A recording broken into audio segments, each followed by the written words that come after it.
Okay, let's talk about one of the biggest hurdles in learning German, those super long, winding sentences. But you know what? We're going to flip the script on this. Forget just memorizing grammar rules. Today, you're going to become a sentence architect. Do those long German sentences just feel like a total puzzle? You see one that takes up like 3 whole lines and your brain kind of just shuts down. Believe me, you are not alone. It can feel really, really intimidating. But here's the thing. It's not a puzzle. It's actually a blueprint. And in the next 5 minutes, I promise you're going to get the logic behind it all. We're going to turn you into a master sentence architect, totally ready to build your own complex and, yeah, impressive sentences. So, every great architect needs to start with the right materials, right? Well, for our sentences, that basic, fundamental material is something I like to call sentence glue. Now, this glue has a more technical name, of course, Konjunktionen, or conjunctions. They're these small but really powerful words that stick different parts of sentences together.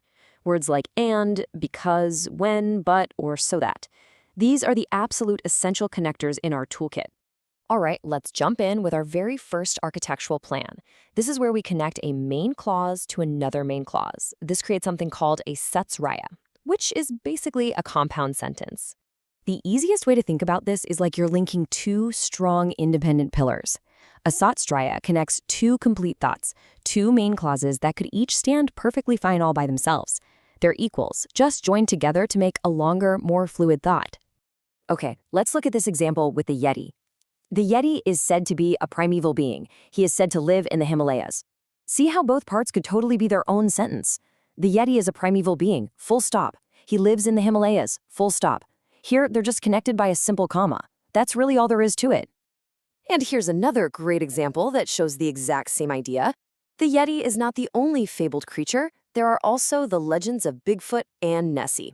Again, it's just 2 complete, standalone ideas that are connected to form one longer sentence. Simple. All right, architect, you ready to level up? Let's move on from those 2 equal pillars to a slightly more complex structure.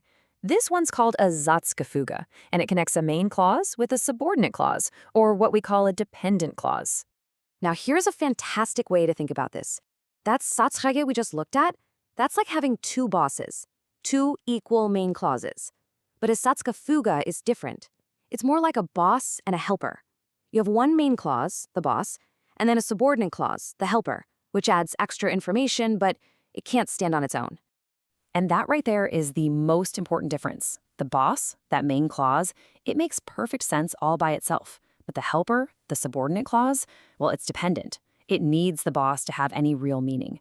Think about it. If I just said, because I was tired, it doesn't really work, does it? It's a helper that needs a boss to make sense. So the big question is, how do you actually spot the difference between a boss clause and a helper clause out in the wild?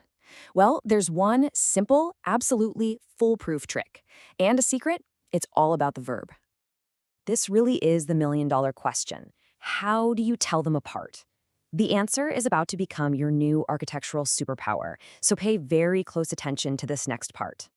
This right here is the golden rule. If you remember one thing, make it this. In a subordinate clause, the helper, the main verb is always, and I mean always, kicked to the very end of its clause. This is the single biggest clue you will ever get. It never fails. Let's see it in action. My team wins the game that we have trained a lot. That's my team wins the game since we have trained a lot. Now, in the main clause, the boss, the verb gewinnt, is in the second position, right where we expect it. But look at the helper clause. The verb haben gets launched all the way to the end. See that? Now watch what happens when we flip the whole thing around.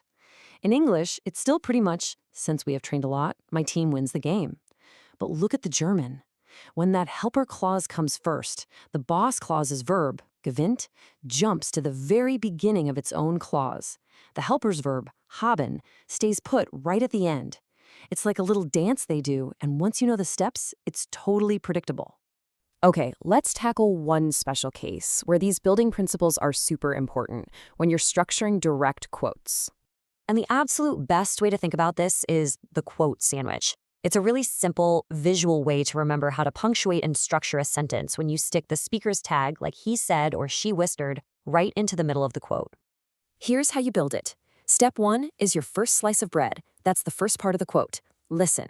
Step 2 is the filling. That's who's speaking. Whispered Tim. And step 3 is the second slice of bread. The rest of the quote. There is someone. Bread, filling, bread. Quote, tag, quote. You'll get it perfect every time. And there you have it. Seriously, in just a few minutes, you've filled your entire architectural toolbox with all the essential tools you need for building masterful German sentences. So let's do a quick recap of your new toolkit. First, you've got your sentence glue. Those are the conjunctions. Then you have two main blueprints, the Satzreihe, which is your boss plus boss structure, and the Satzgefüge, the boss plus helper. And most important of all, you have that golden rule. In a helper clause, the verb always goes to the very end. The mystery is totally gone. All that's left is a blueprint and a set of tools. So the only real question left is, are you ready to start building your own sentence masterpieces?